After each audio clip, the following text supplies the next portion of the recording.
Good morning, guys. Here is the video that I promised you I would make since I forgot to hit record during class today. We are finishing up Module 9, Lesson 4, talking about conflict in the Pacific. So we went through our course arc and we went through our journal. Sorry, trying to get my mind there. So we had originally, at the end of last class last week, we had done the Gallipoli campaign. We had, let me go ahead and put the answer key in here. We had gone through the first set of questions and had already answered this portion of it. During class today, we watched the video on the New Zealand Army. And I'm not going to actually play them in these recordings. You can actually play them for yourselves.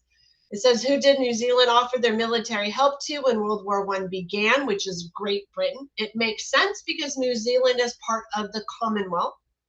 Australia and New Zealand military were known as ANZAC, and in fact, they actually celebrate ANZAC Day for the end of World War II in Australia and New Zealand. Much of NZEF, we're talking about New Zealand, would fight in France.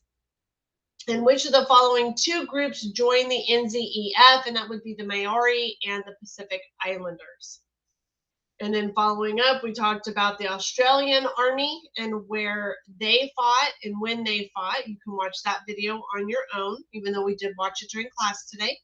What year was Australia's regular army formed? It was in 1901, so about 13 years before World War I would begin. The AIF would train in Egypt, and then the Australian cavalry would head to Palestine and fight in the Battle of Gaza, which makes sense if you think about when we talked about the conflicts in Israel and the Gaza Strip and all of that. Now you kind of see like it. Even battles were rooted in there in World War I. We're going to move on to Australia in World War II. And it talks about how important of a role that Australia would play in the Allied operations in all theaters of World War II. Even though its population was only about 7 million, they covered 3 million square miles of territory, and they were strategically located in the Southwest Pacific. Although the war did catch Australians unprepared, as with other Commonwealth nations, Australia followed Britain's lead, and Prime Minister Robert Menzies announced a declaration of war on Germany on September 3rd. Basically, because they are part of the Commonwealth, when Great Britain declared war, Australia just kind of went with them. They're like, well, Great Britain, she declared war. We're part of the Commonwealth, so we're going to go along with them. The exuberance that marked the nation's entry into World War I in 1914 was definitely lacking in 1939. They were still remembering the heavy losses in World War I. Remember, the entire world had been suffering from the Great Depression. It wasn't just the U.S. So, I mean, a lot of countries were still suffering from that. And ties with Great Britain during that time period had grown weaker.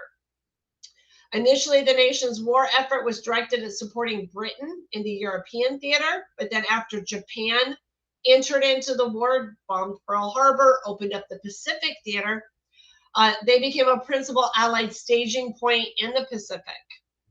So basically, they would serve in every theater of the war. By the end of fighting, over 900, almost 1 million Australian men and women had served in the Army, Air Force, and Navy. More than half of them had been deployed overseas. They had suffered over 27,000 military dead and almost 24,000 wounded. World War II had a profound effect on the Australian nation. During the conflict, Australia established formal diplomatic ties with many more nations. And after the conflict, they basically became a principal Pacific power. It also enhanced their relations with the United States, but at the expense of their existing ties with Great Britain. Now, as always, anytime you see anything in blue, it's a link. You click on the link, and what we get is announcing this is Australians in the Second War. And this is literally Robert Menzies, the prime minister. This was his announcement saying that they were entering into the war, which we'll come back to for the writing part of our journal. So we come back down to this, and it says, who was the prime minister of Australia during World War II? And that was Robert Menzies. After their involvement in World War II, they would be seen as a Pacific power, which is true. And Australia sent nearly 1 million soldiers to fight during World War II. We're going to move on to New Zealand in World War II, which is where our first journal entry is going to come in. And we see all of the women seeing off the men and boys to war in New Zealand. The Second War was the greatest conflict to ever engulf the world. It took the lives of 50 million people, including 1 in every 150 New Zealanders. It also shaped the world that we live in today. New Zealand was involved for all but 3 of the 2,100 days of war. That commitment was on par with Great Britain and Australia. It was a war which New Zealanders gave their greatest national effort, and a war that New Zealanders fought globally from Egypt, Italy, Greece, to Japan and the Pacific. The impact on the home front was considerable. The nature of the Second World War would not give impetus to New Zealanders' developing sense of identity, but also greatly increased their confidence in their role in the world. So just some quick facts. There in 1940, the population of New Zealand was 1.6 million people. About 140,000 New Zealand men and women served, 104,000 in the 2nd NZEF, and the rest in the British or New Zealand naval or air forces. Fatal casualties during the conflict numbered almost 12,000. Post-war calculations indicated that New Zealanders' ratio of killed per million in the population was the highest of the Commonwealth. And in contrast to its entry into World War II, New Zealand acted on its own right by formally declaring war on Germany on September 3rd. So instead of just following along with the rest of the Commonwealth, they actually declared their entry. So when you look at the journal, and we come to our first one, and we talked about all of these things, and you need to put in your own words where you explain, like this is really, really important. Explain the role that New Zealand played. They put forth almost 12,000 troops, right? They literally had all but 3 days of the totality of the war. So they participated in like all but 3 days of the war. They fought globally. So not just in little bitty New Zealand or just in the Pacific, they also were in Africa and Europe. And then, of course, when we talked about how 1 in every 150 New Zealander was in the war, that's going to play a major impact at home, right? Now you have men and women going off to war. You're going to have casualties, you're going to have deaths, and because they don't have a large population, every single one of those is going to have a big impact on what is taking place at home. So we talked about that in class, and then I asked you guys to explain this in your own words. I do not want to see this. This should not be part of what is in your journal. This is just pulling information, and then I told you guys to put this in your own words. The next thing that we're going to move on to, let's go back over, is the Google Map Tour. So I'm going to click on that link. And I am going to remind you guys that I do not want to see this in the Google Map Tours anymore. By now, at this point, you should know better. Anytime we come to the Google Map Tour, we click on the actual map itself, and it takes us to here.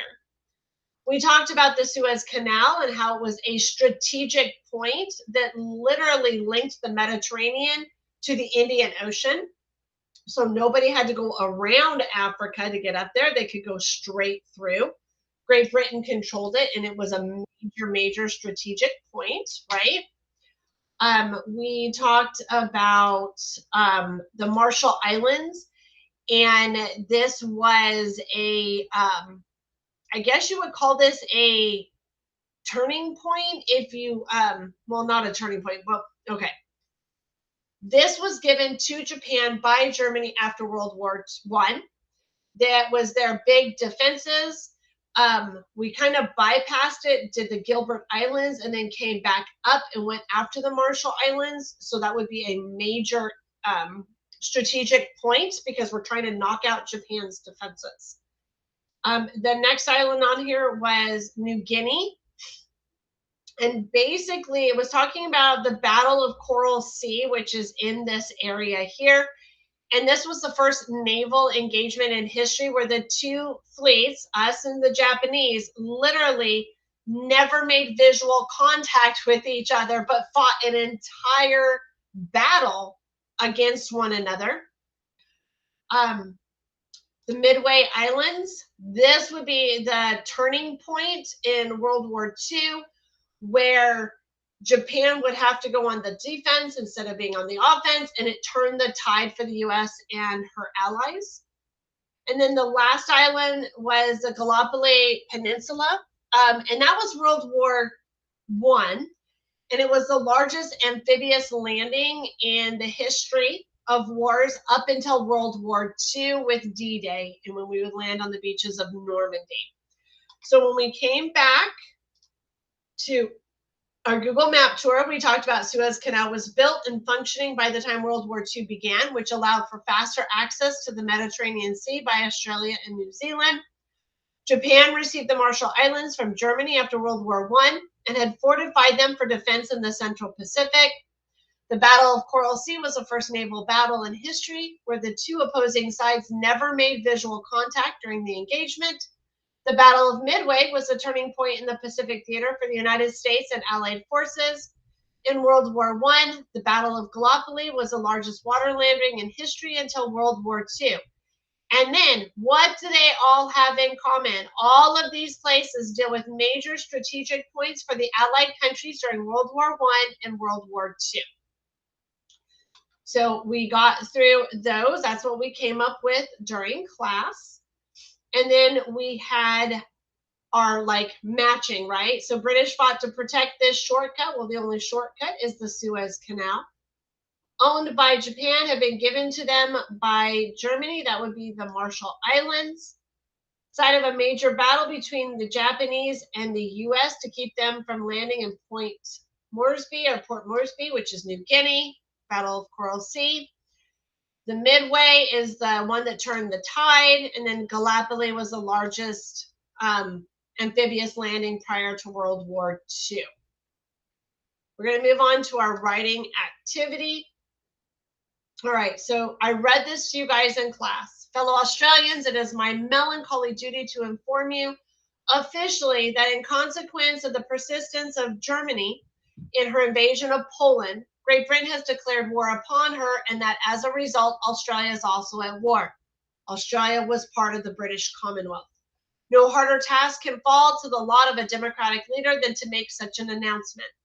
Great Britain and France, with the cooperation of the British Dominions, that would be all the countries in the Commonwealth, have struggled to avoid this tragedy. They have, as I firmly believe, been patient. They have kept the door of negotiations open. They have given no cause for aggression. But in the result, their efforts have failed, and we are therefore, as a great family of nations, involved in a struggle which we must at all costs win, in which we believe in our hearts we will win. It is plain, indeed it is brutally plain, that Hitler's ambition has been, not as he once said, to unite the German people under one rule, but to bring under that rule as many European countries, even of alien race, as can be subdued by force. So anybody that wasn't German. It is such. If such a policy were allowed to go unchecked, there could be no security in Europe, and there would be no just peace for the world. Before I end, may I say this to you. In the bitter months that are to come, calmness, resoluteness, confidence, and hard work will be required as never before. This war will not involve not only soldiers and sailors and airmen, but supplies, foodstuffs, and money. Our staying power, and particularly the staying power of the mother country, Great Britain, will be best assisted by keeping our production going, by continuing our avocations and our business, as fully as we can by maintaining employment and with it our strength. I know that in spite of the emotions we are feeling, you will show that Australia is ready to see it through. May God in his mercy and compassion grant that the world may soon be delivered from this agony. And that was his address of Robert Menzies. After this is propaganda, like join the military, join the fight, right? And then our question. So there's multiple parts. Is Robert Menzies happy to go to war? Yes or no? How can you tell? Yes, he is. No, he isn't. Explain. What does he give as the reasons for going to war? Why does he say Australia should go to war against Germany? How does he try to comfort the people of Australia in his speech? So we started this in class, but I told you guys I wanted you to finish it. So we answered, the Prime Minister does not seem happy to go to war. We can tell this by the language he used to describe his duty to inform the Australians. It is my melancholy duty to inform you. Melancholy, sadness, right? He spoke of Hitler invading Poland and that Great Britain, which included Australia as part of the Commonwealth, declared war. He said that if Hitler were to go unchecked, his ambitions would ruin peace for the world. He says that their calmness and resoluteness and hard work would be required to help Great Britain and her allies. That was the start. Remember, you have to give me 5 to 8 sentences. There isn't even 5 sentences on here. We started this. You need to finish this and then submit this. We have completed the course arc in class. That should be submitted. We've gotten through to this point. You just need to finish your journal, which is a summative grade, and get that submitted. So just as a reminder, you need to finish up Module 9, Lesson 4, and turn that in.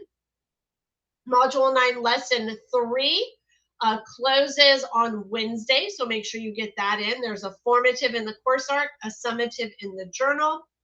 Tomorrow is our attendance assignments and our small group meet in the afternoon from 12:30 to 2:30, MPLA Rather SSG.